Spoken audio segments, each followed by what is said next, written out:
Hello students, how are you all? So welcome in the physics class. Today we will study the applications of Boyd-Savart's law.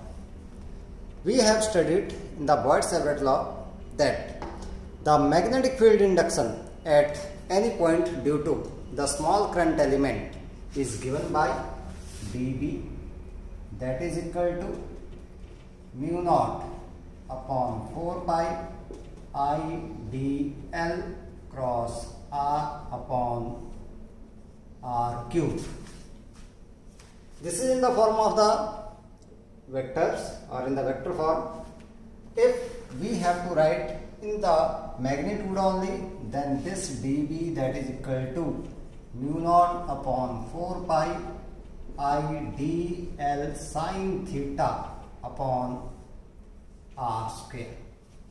So today we will discuss some applications of this Boyd-Savart's law to find out the magnetic field induction at any point due to the different current elements or due to the different current configurations. So first of all, we will find out the magnetic field induction due to a straight current carrying conductor. तो उसकी बात करेंगे हम लोग यहाँ पर. So first application of Boyd-Savart law, that is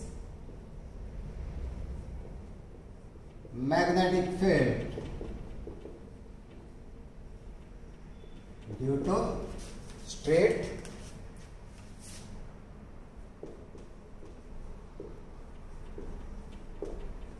conductor carrying current.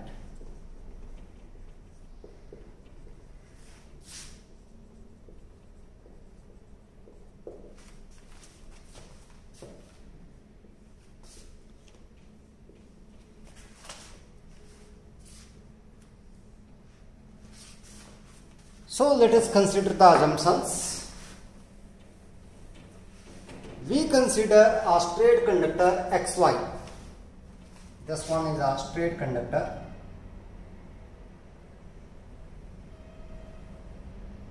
XY in the plane of the paper. मैं यहाँ पर मान कर चलता हूँ that in the plane of the board, which carry a current I in the direction from x to y. कौन से direction में आगे आपके पास है? From x to y direction में आपके पास करंट आ रहा है. ठीक है, इस तरीके से थोड़ा सा स्ट्रेट बना देता हूं मैं इसको. This one is a straight conductor.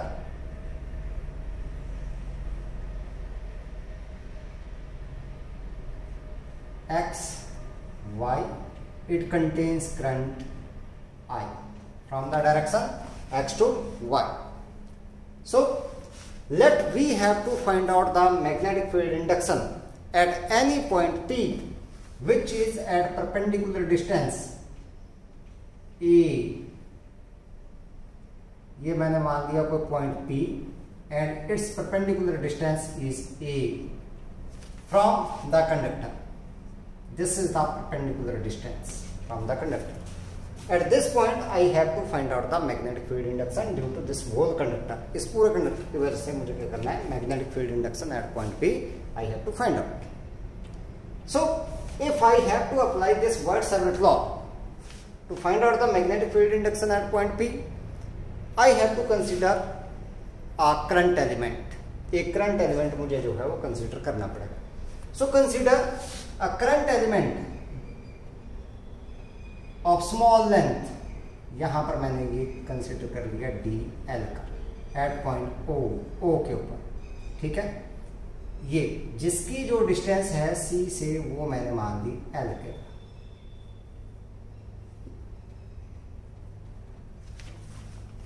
Let the position vector of the point P with respect to the current element, ये जो पोजीशन वेक्टर आपके पास आ रहा है ये वाला, that is r. R is the position vector of point P with respect to the current element and theta be the angle between the direction of I, D, L and R. इन दोनों के direction का जो आपके पास angle है that is a theta, ये हम लोगों ने मान लिया। लेट दिस एंगल, ये जो एंगल है आपके पास, this angle is angle phi. और जब हम लोग पूरे कंडक्टर से यहाँ पर मैग्नेटिक फील्ड इंडक्शन निकालेंगे तो इनको भी हम लोग एंगल की फॉर्म में ही करेंगे, वो इस तरीके से हम लोग फाइंड आउट करेंगे बाद।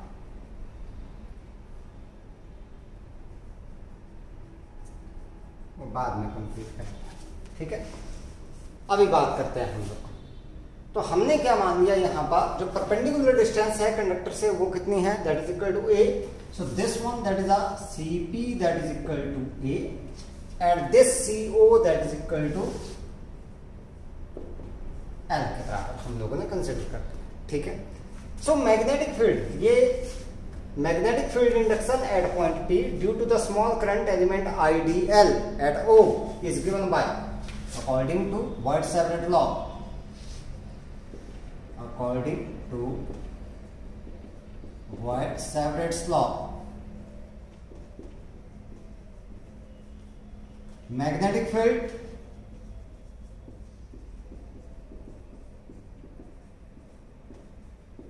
at P due to current element IDL is given by this dB that is equal to mu naught upon 4 pi IDL cross R upon R cube।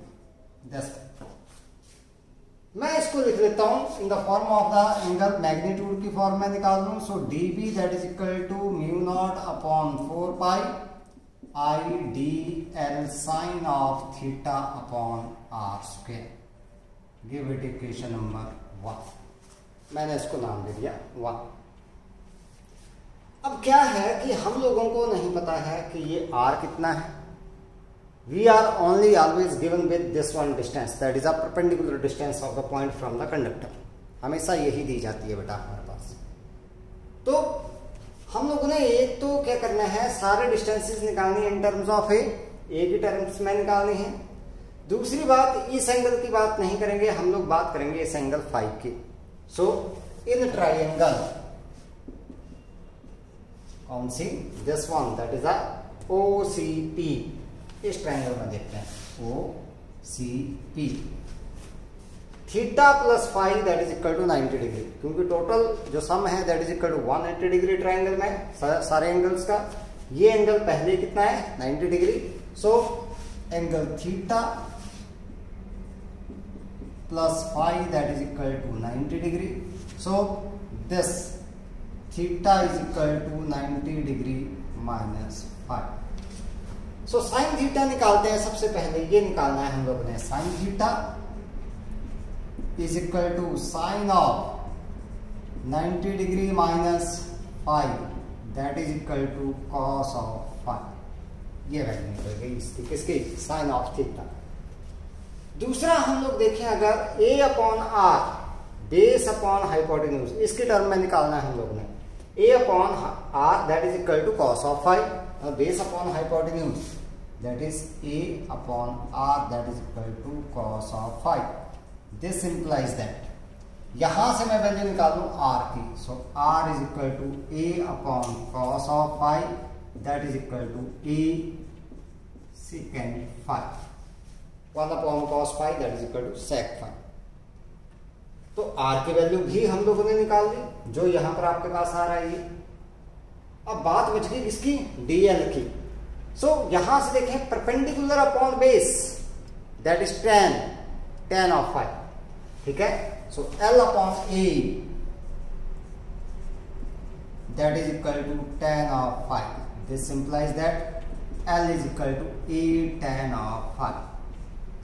लेकिन चाहिए क्या हम लोगों को, dl चाहिए, तो इसको डिफरेंशिएट कर दो दोनों side. So dl over d5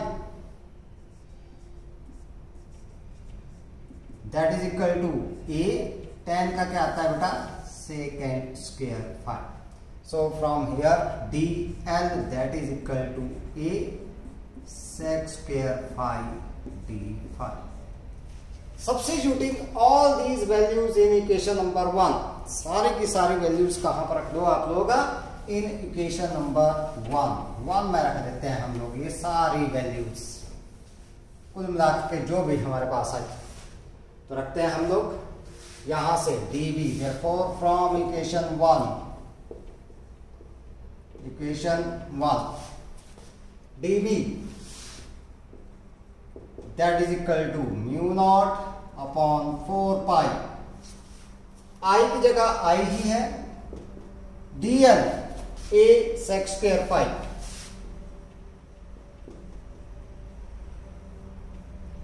d phi, यही आ गया हमारे पास। साइन थीटा cos phi के बराबर आ गया है हमारे पास, अपॉन r स्क्वायर, r ये निकाला है हम लोगों ने a sec square phi, तो इसका स्क्वायर करेंगे तो हमारे पास आ गया a square that is sec square phi। देखो बेटा ये sec स्क्वायर से ये sec square phi कट जाएगा, a स्क्वायर से ये एक a कट गया आपके पास, तो हमारे पास बच गया dv that is equal to mu not upon 4 pi, नीचे बच गया I अपॉन a बच गया नीचे, यहां पर बच गया cos of phi and this is d phi। सो ये आ गई इस करंट एलिमेंट की वजह से यहां पर मैग्नेटिक फील्ड इंडक्शन। अगर टोटल मैग्नेटिक फील्ड इंडक्शन निकालने तो मान लो ये जो एंगल है आपके पास यहां से इतना एंगल जो बन रहा है आपके पास, let this angle is φ1 and this angle that is equal to φ2, ये एंगल कितना है φ2। तो क्या करना पड़ेगा, इसी तरीके से करंट एलिमेंट्स का बना हुआ है तो इसको क्या करते हैं हम लोग इंटीग्रेट कर देते हैं, मतलब हम लोगों ने एडिशन करना है। इसी तरह से मैग्नेटिक फील्ड इंडक्शन का यहाँ पर तो एडिशन किससे करते हैं हम लोग, by integration. So the net magnetic field induction at point P due to the straight conductor carrying current that is the integration of this dV, integrate कर देंगे इसको कहां से, from the angle this one that is a φ1 to which one that is a φ2। लेकिन यहां पर भी एक टेक्निकल पॉइंट आप लोगों के पास है, उसको देखते हैं हम लोग क्या है।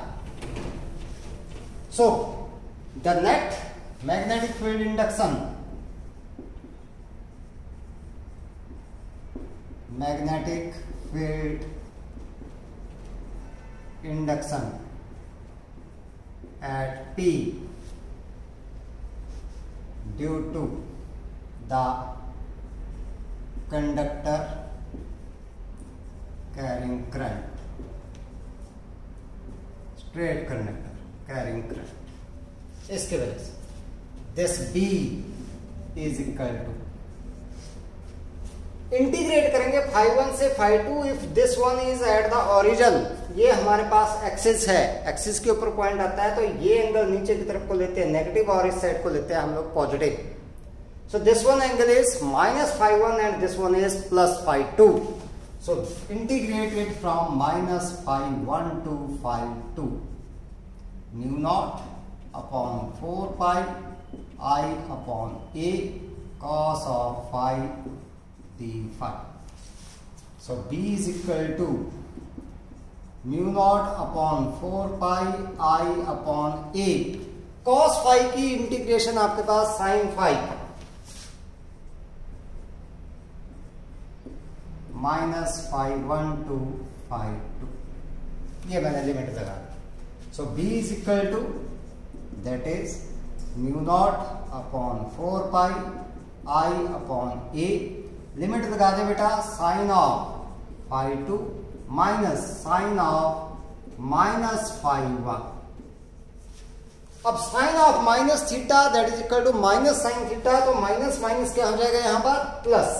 सो this B is equal to that is mu not upon 4 pi I upon a sine of φ2 plus sine of φ1। या इस तरीके से ना लिखना हो तो आप लोग वैसे लिख सकते हो that this B is equal to mu not upon 4 pi I upon a sine of φ1 plus sine of φ2। So this is the magnetic field induction at a point due to a straight straight current carrying conductor. That's where mu naught is the absolute magnetic permeability of the free space. ठीक है, value of mu naught upon 4 pi that is equal to 10 raised to power minus 7 tesla metre पर ampere और weber पर metre पर ampere के बराबर आती है आपके पास. I is the value of the current and A is the perpendicular distance of the point from the conductor. ये हमारे पास. ठीक है, these phi1 and phi2 these are the two angles. ये हमारे पास एंगल्स आ गए. तो कोई सा भी एंगल आप लोग phi1 मान सकते हो, आप कोई सा भी phi2, क्योंकि यहाँ पर क्या है आपके पास एडिशन ही आ रहा है. ये फार्मूला बहुत ही कम यूज करेंगे हम लोग, क्योंकि ज्यादातर हम लोगों ने मैग्नेटिक फील्ड इंडक्शन निकालना है किसकी वजह से, due to the straight conductor, due to the straight wire carrying current. तो उसके लिए हम लोग जो है वो वायर मान के चलते हैं ऑफ इनफाइनाइट लेंथ. तो उसके लिए हम लोग करेंगे स्पेशल केसेस और वहां से हम लोग निकालेंगे रिलेशन यहाँ पर कि that what is the net magnetic field due to a straight current carrying conductor at a point. So let us consider the special cases.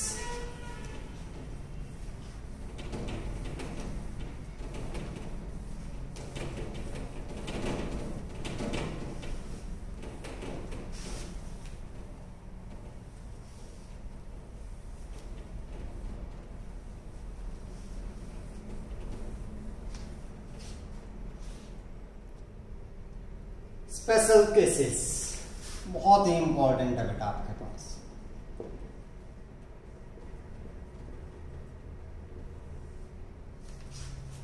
पहला हमारे पास, पहले मैं ये b की वैल्यू लिख लूं. b हमारे पास आया mu not upon 4 pi i upon a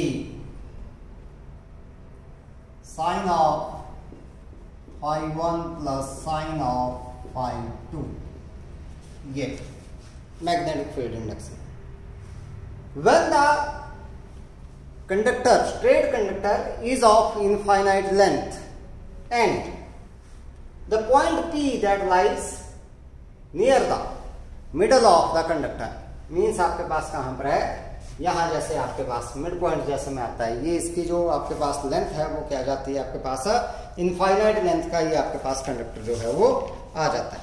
ठीक है, so near the centre of the conductor हम लोगों ने मान लिया. ठीक है, तो पहला point, when the straight conductor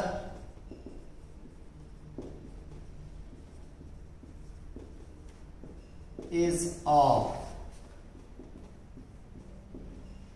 infinite length and point P is near the center of conductor. मैं इसको हटा ही देता हूं, हमने नई डायग्राम बनानी है, वहां से सीखते हैं. आप केस क्या है हमारे पास, देखो जो स्ट्रेट कंडक्टर है उसकी लेंथ हम लोगों ने, करंट कैरिंग जो कंडक्टर है उसकी लेंथ हम लोगों ने मान ली क्या, इनफाइनाइट. अब इनफाइनाइट लेंथ आप लोगों ने कब लेनी है वो भी मैं आप लोगों को बता देता हूँ. इस तरीके से आपके पास एक कंडक्टर है तो इनफाइनाइट लेंथ है, इस साइड को बढ़ रही है और इस साइड को भी आपके पास ये इंक्रीज हो रही है, पता नहीं कहाँ तक है आपके पास. और जो पॉइंट P है वो यहाँ जैसे है आपके पास, दिस यहाँ. अब इस साइड को दिया था हम लोगों ने एंगल phi1, मैं इसको मिलाऊंगा इसके दूसरे एक्स एंड से मिलाऊंगा, तो एक्स एंड पता नहीं कहां जैसे है.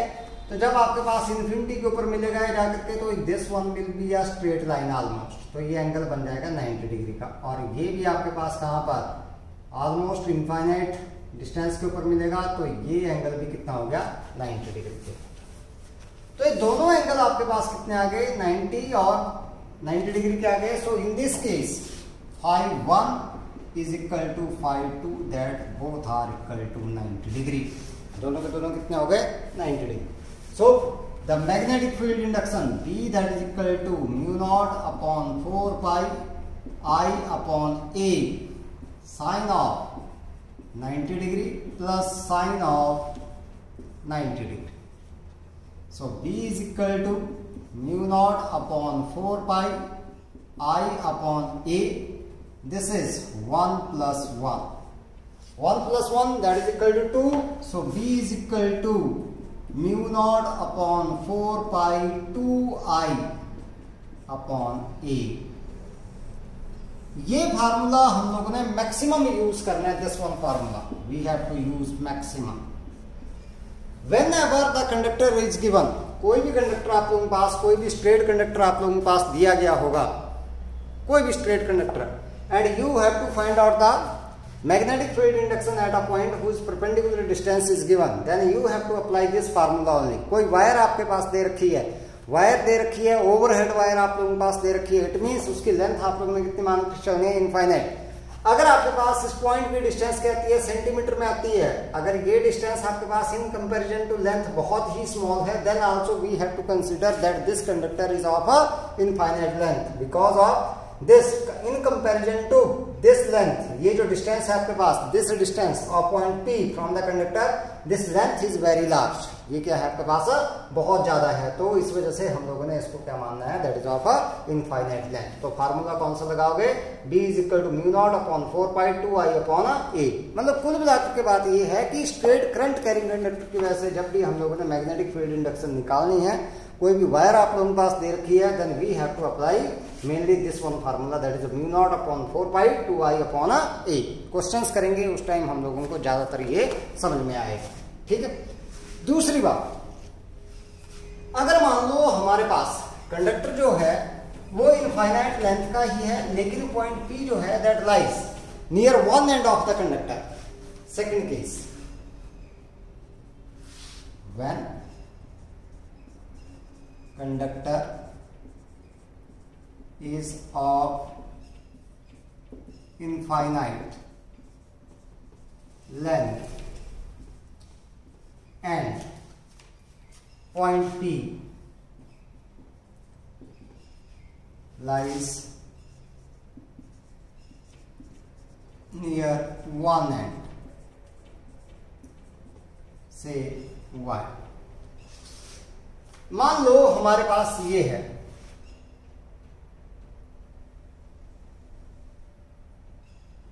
इस तरीके से ये इनफाइनाइट, इस साइड को x था, ये y है, और ये पॉइंट P आ गया हमारे पास यहां. अब φ1 की बात करूं मैं अगर, तो φ1 तो भाई ये इनफाइनाइट इन्फिनिटी के ऊपर मिलेगी ये लाइन जाकर के, तो ये एंगल तो हो गया 90 डिग्री φ1, और φ2 इसी के साथ कोइंसाइड हो रहा है, तो φ2 हो गया 0. So in this case φ1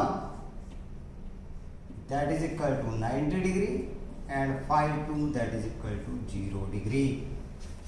so magnetic field induction P अगर मैं निकाल के चलूं, so B is equal to mu not upon 4 pi I upon A sine of 90 degree plus sine of 0 degree.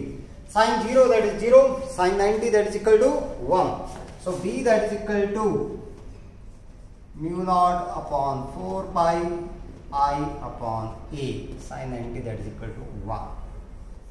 ये फार्मूला आपके पास है. ठीक है. अब एक केस और लेकर के चलते हैं हम लोग. अगर मान लो हमारे पास क्या है, if this conductor is of finite length. अब इनफाइनाइट नहीं मानी हम लोगों ने, क्या मान के चले, फाइनाइट लेंथ मान ली हम लोगों ने, L कैपिटल L मान ली हम लोगों ने, and conductor that lie on the perpendicular point P that lie on the perpendicular bisector of the conductor. ये मान के चलते हैं हम लोग. चलो उसको भी देख लेते हैं हम लोग. Third case,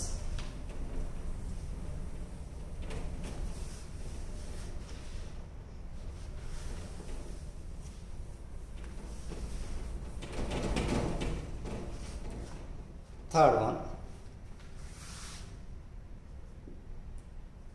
when straight conductor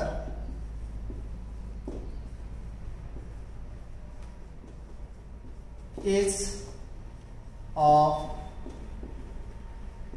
finite length L and point P lies on the perpendicular bisector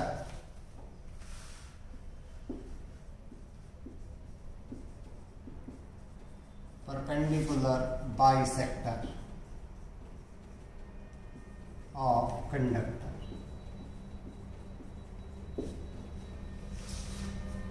इस केस में आपके पास ये आ गया, ये टोटल लेंथ हो गई x y की L के बराबर, टोटल आ गई L के बराबर, ये L, ठीक है। परपेंडिकुलर बाइसेक्टर यहां जैसे आ गया, बराबर मान ली मैंने length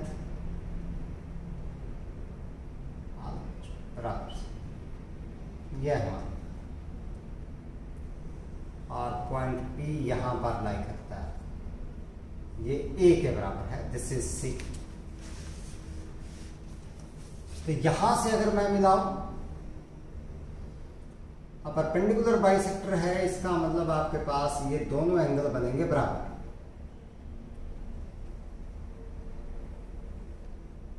this is also 5, this is also 5। ये लेंथ हो गई L/2 और ये भी हो गई L/2। तो ये बच गई किसके बराबर, a² प्लस L/2 का स्क्वायर अंडर द रूट 10। ये टोटल A के बराबर। ये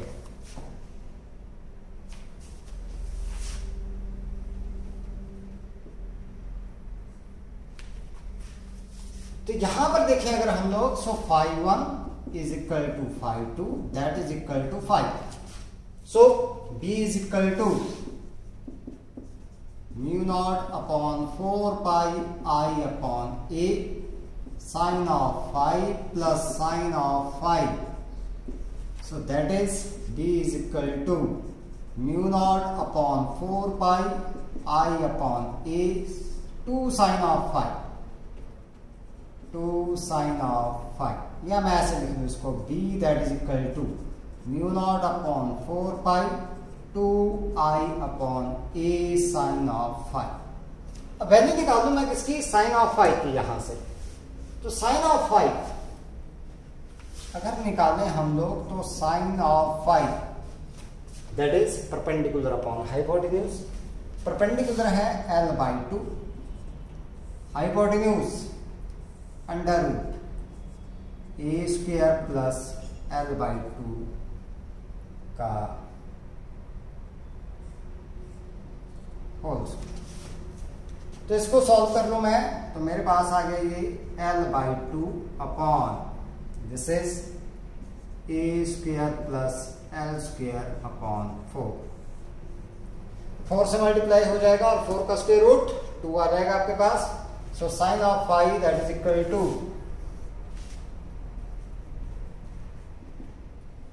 L/2 upon A² plus L² under the root divided by 2। इस 2 से ये 2 cancel out. So sine of 5 that is equal to L upon square root of A² plus L²। That's it. So therefore this B, ये magnetic field induction B is equal to, that is μ0 upon 4 pi to I upon A L upon under root A² plus L²। This one is the magnetic field induction। अब बात बचती है किसकी, कि आपके पास ये जो डायरेक्शन आएगी, but is the direction of the magnetic field induction. The magnetic field induction that will always be perpendicular to the plane containing the conductor. उसके हमेशा क्या आएगी, परपेंडिकुलर आएगी आपके पास। लेकिन निकालने कैसे है उसको हम लोग निकालते हैं पहले। So the direction of the magnetic field due to the straight current carrying conductor. सबसे पहले हम लोग निकालेंगे बेटा that is the direction of the magnetic field lines, और उसके बाद हम लोग बात करेंगे direction of the magnetic field induction. ठीक है। सो सबसे पहले direction of the magnetic field lines.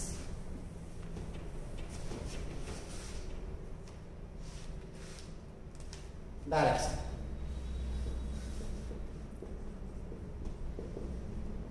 Of magnetic field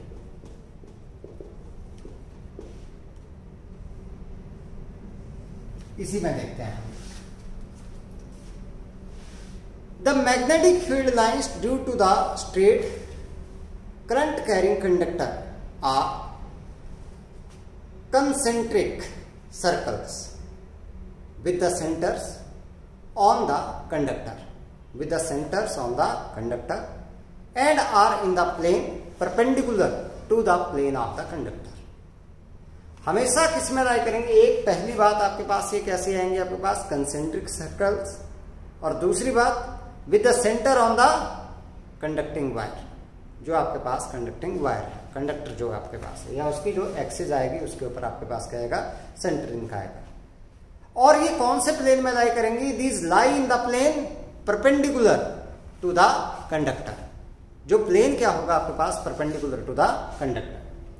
तो हमारे पास यहां पर जो डायरेक्शन है, the direction of the magnetic field lines due to the straight current carrying conductor is given by right hand thumb rule और right handed screw rule. तो देखते हैं हम लोग, मान लो हमारे पास ये कोई एक प्लेन मैंने मान लिया, जैसे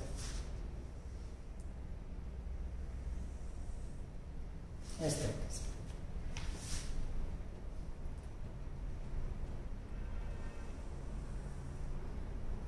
एक स्ट्रेट कंडक्टर मैंने यहां पर करंट कैरिंग कंडक्टर ये मान, करंट की डायरेक्शन देंगे हम लोग इसमें, ये मान लो इसमें करंट जो है वो अपवर्ड फ्लो कर रहा है, और एक मैं यहां पर मानूंगा,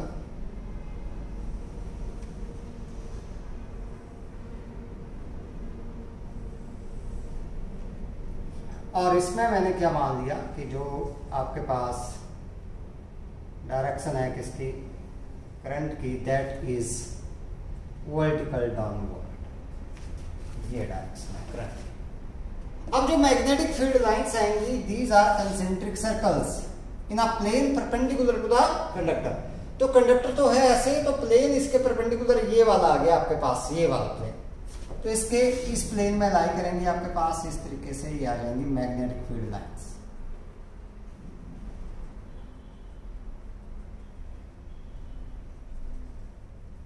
ये यहां पर भी मैं ड्रॉ कर लूं अगर, तो मेरे पास ये आ गई मैग्नेटिक फील्ड लाइंस।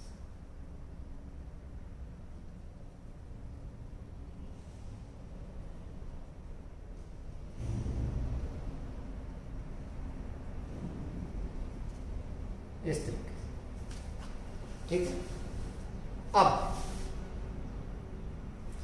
डायरेक्शन कैसे देने हैं इनकी? The direction of the magnetic field lines, किसकी डायरेक्शन दे रहा हूं मैं? मैग्नेटिक फील्ड लाइंस की डायरेक्शन दे रहा हूं, ये ध्यान रखना आप लोगों ने। Direction of a magnetic field lines that is given by right hand thumb rule. If we imagine to hold the straight current carrying conductor in the right hand, in the grip of the right hand, ये मैंने मान लिया conductor आप लोगों के पास, और इसको मैंने इमेजिन कर दिया कि that this is hold in the grip of the right hand such that the thumb of the right hand that points in the direction of the current. ये जो थंब है आपके पास, that points in the direction of the current, then the curvature of the fingers, जो curvature है आपके पास किसका? राइट हैंड की फिंगर्स का, the curvature of the fingers of the right hand that points in the direction of the magnetic field lines. यहां पर देखें आप लोग, ये आपके पास क्या है?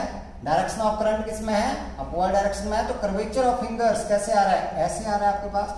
तो इस तरीके से आपके पास क्या आगे डायरेक्शन आगे किसकी? मैग्नेटिक फील्ड लाइंस की। ऐसे है आपके पास ये कंडक्टर, इस तरीके से ऐसे करंट है ऊपर की तरफ को, तो ऐसे आ रही है आपके पास, ऐसे इस तरीके से, मतलब एंटी क्लॉकवाइज आप लोगों के पास, ठीक है।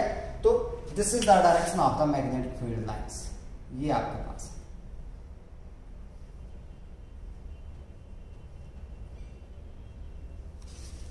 हो गई आपके पास। एक डायरेक्शन हो गई आपके पास, ठीक है।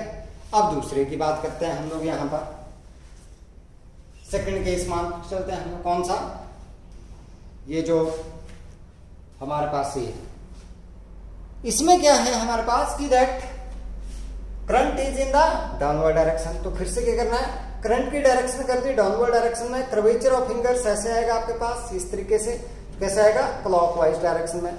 सो the direction of the magnetic field lines that is what, clockwise. Clockwise मतलब आपके पास इस तरीके से, ये हो गए मैग्नेटिक फील्ड लाइंस की direction, direction of a magnetic field lines. अब देखो, अगर हम लोगों ने यहां पर क्या निकालनी है, direction of the magnetic field induction, be the direction of the magnetic field induction eight a point on the magnetic field line is given by the tangent at that point. हम लोग क्या करेंगे, किसी पॉइंट के ऊपर अगर magnetic field induction की direction find out करनी है, जैसे मान लो ये पॉइंट पी है हमारे पास, तो इस पॉइंट पी के ऊपर मैं क्या ड्रॉ करूंगा, एक टेंजेंट ड्रॉ करूंगा। This tangent will represent the direction of the magnetic field induction. और यहां पर मैं ड्रॉ करूं, यहां पर अगर मुझे मैग्नेटिक फील्ड इंडक्शन की डायरेक्शन चाहिए तो यहां पर मैं टेंजेंट ड्रॉ कर लूंगा। So this tangent will give the direction of the magnetic field induction. यहां से आएगी इनटू द पेज, ऐसे जा रही है आपके पास इनटू द बोर्ड, और यहां से क्या आ रही है, आउट ऑफ द बोर्ड। यहां से देखें तो किस साइड को आ रही है, आउट ऑफ द बोर्ड आपके पास। तो इस तरीके से आप लोगों ने क्या करनी है बेटा, ये डायरेक्शन निकालनी किसकी, मैग्नेटिक फील्ड इंडक्शन की, ठीक है। सो नेक्स्ट वन एप्लीकेशन आपके पास, दूसरी application Biot Savart's law.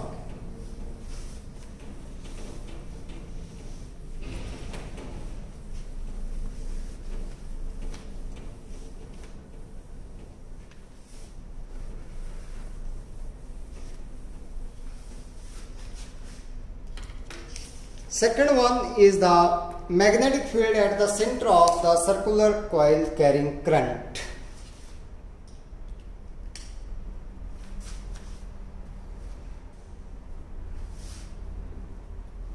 Magnetic field at the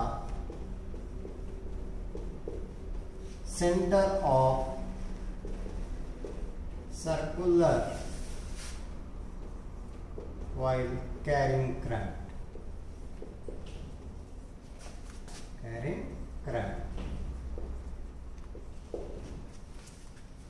ये निकाल।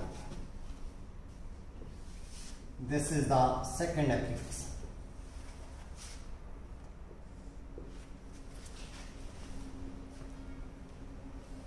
मान लो हमारे पास कोई करंट कैरिंग कॉइल है, whose plane that lie in the plane of the paper or in the plane of the board। इस तरीके से हम लोग कॉइल मान चलेंगे, जैसे ये है हमारे पास, ये इसका प्लेन आता है बेटा, ये that plane that lie in the plane of the board, इस तरीके से हमारे पास लाई कर रहा है, ठीक है।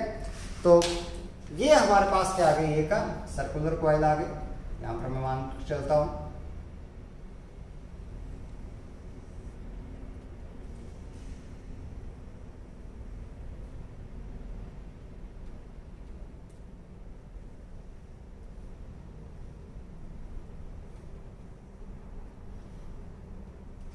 this is a circular coil of radius r with center O।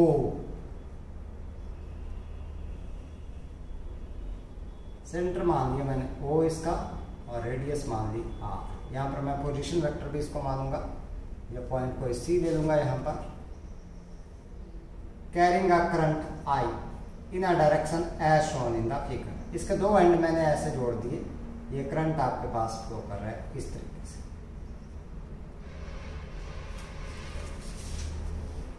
ठीक है। सो अगर हम लोगों ने बॉयड-सैवर्ट लॉ लगा करके इसके सेंटर के ऊपर मैग्नेटिक फील्ड इंडक्शन निकालनी है, so I have to consider a small current element. So consider a small current element IDL। अब करंट एलिमेंट आता है along the tangent, so this one is a DL at C। अब current element, क्योंकि tangent that is always perpendicular to the radius, तो यहां पर theta जो angle है आपके पास वो कितना बन जाएगा, 90 डिग्री का बन जाएगा। So the magnetic field induction at the centre of the coil due to the small current element IDL of the coil. ठीक है, so magnetic field induction, magnetic field induction at centre O of coil due to current element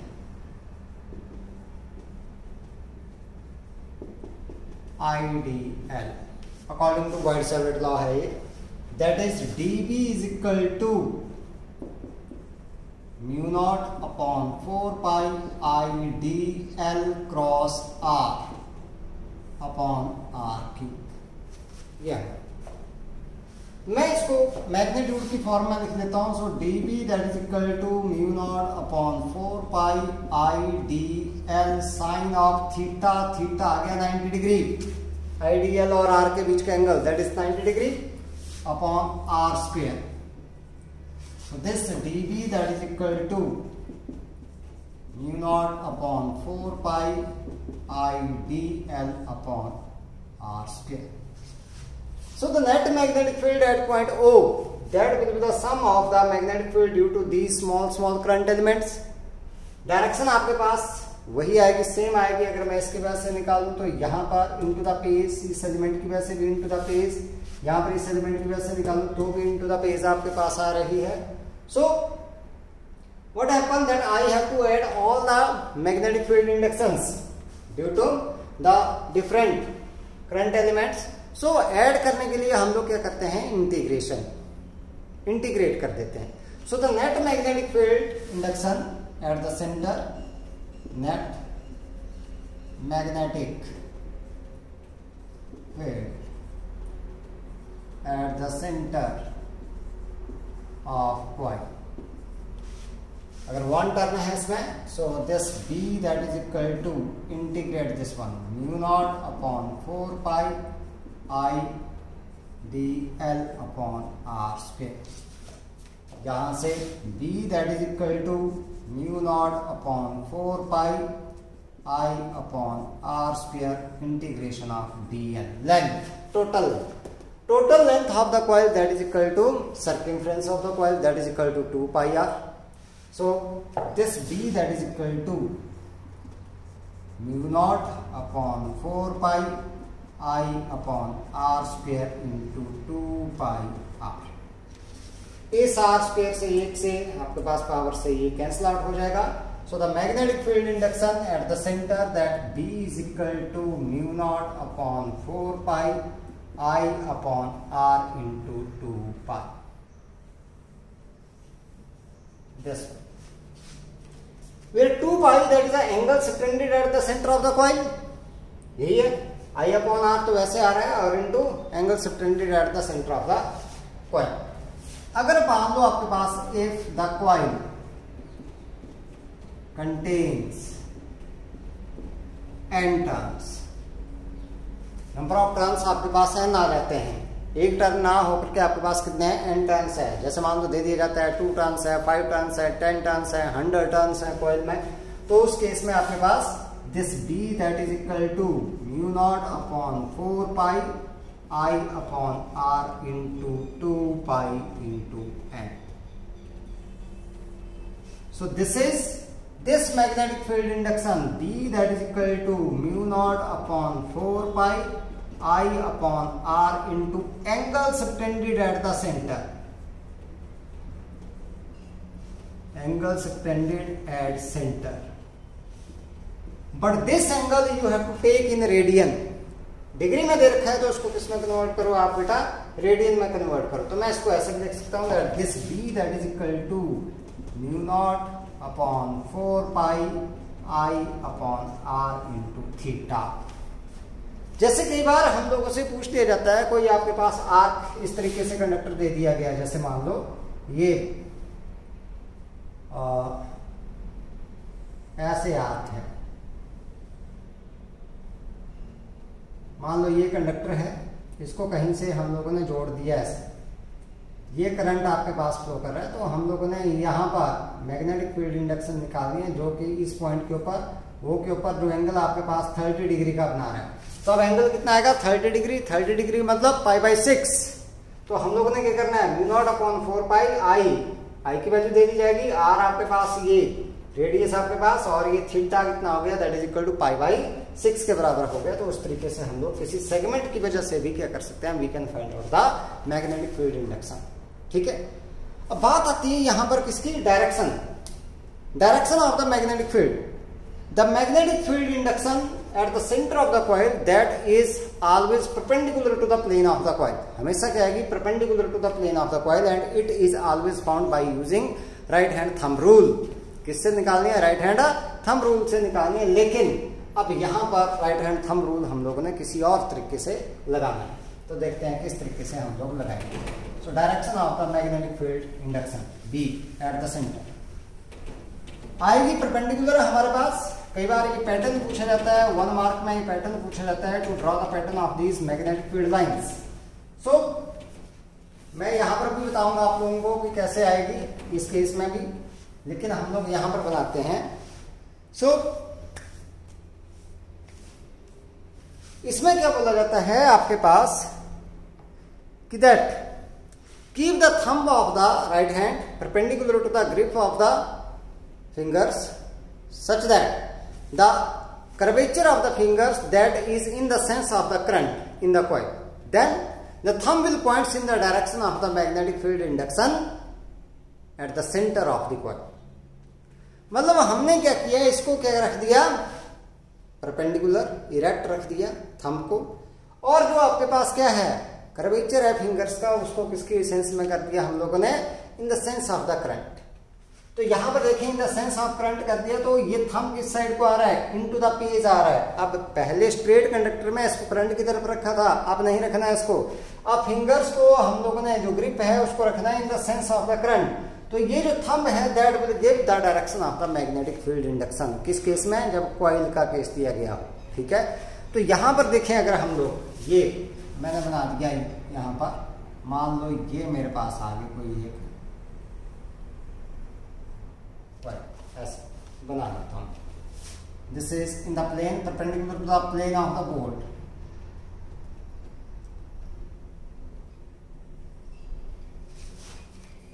इस तरीके से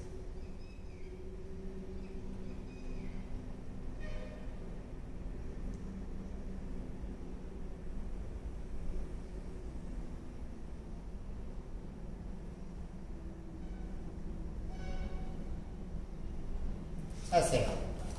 ठीक है, centre यहां जैसे है इसका। मान लो जो करंट है उसकी डायरेक्शन ये है, this one is the direction of the current.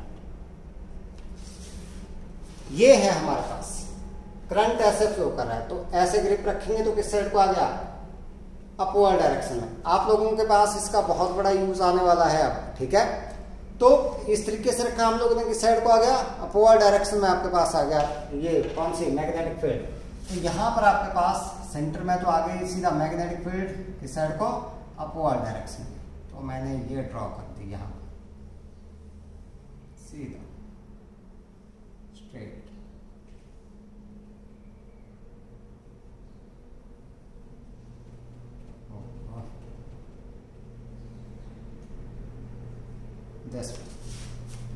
Side से यहां पर जब थोड़ा सा ऐसे आएगा तो ये बनेगा कर्वेचर ऐसे।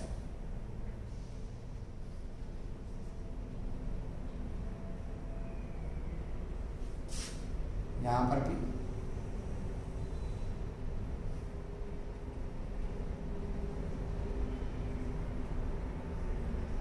अब यहां पर क्या बनाएंगे, सर्कुलर लूप बनाएंगे साइड में। अब ये सर्कुलर लूप की डायरेक्शन कैसे देनी है, इनको देखो। सिंपली क्या करो बेटा, इसी को मोड़ दो ऐसे ही, ऐसे मोड़ दिया तो ऐसे ही आ गया ये मुड़ करके, तो ये हमारे पास डायरेक्शन आ गई। इसको मोड़ा ऐसे तो ऐसे आ जाएगी डायरेक्शन, मतलब इस सेंस में आ रही है आपके पास, तो इसको मोड़ करके इस तरीके से हमारे पास ये डायरेक्शन आ गई किसकी, मैग्नेटिक फील्ड इंडक्शन। ऐसे ही यहाँ पर है, करंट की डायरेक्शन में फिंगर्स को कर्वेचर को किया तो थंब किस साइड को कर रहा है, इनटू द पेज। और अगर मैं करंट की डायरेक्शन चेंज कर दूं, ऐसे कर दूं, तो किस साइड को आ जाएगा, आउट ऑफ पेज आपको पास आ जाएगी। किसकी डायरेक्शन, मैग्नेटिक फील्ड इंडक्शन की डायरेक्शन आ जाएगी। ठीक है, तो आज के लिए इतना ही है।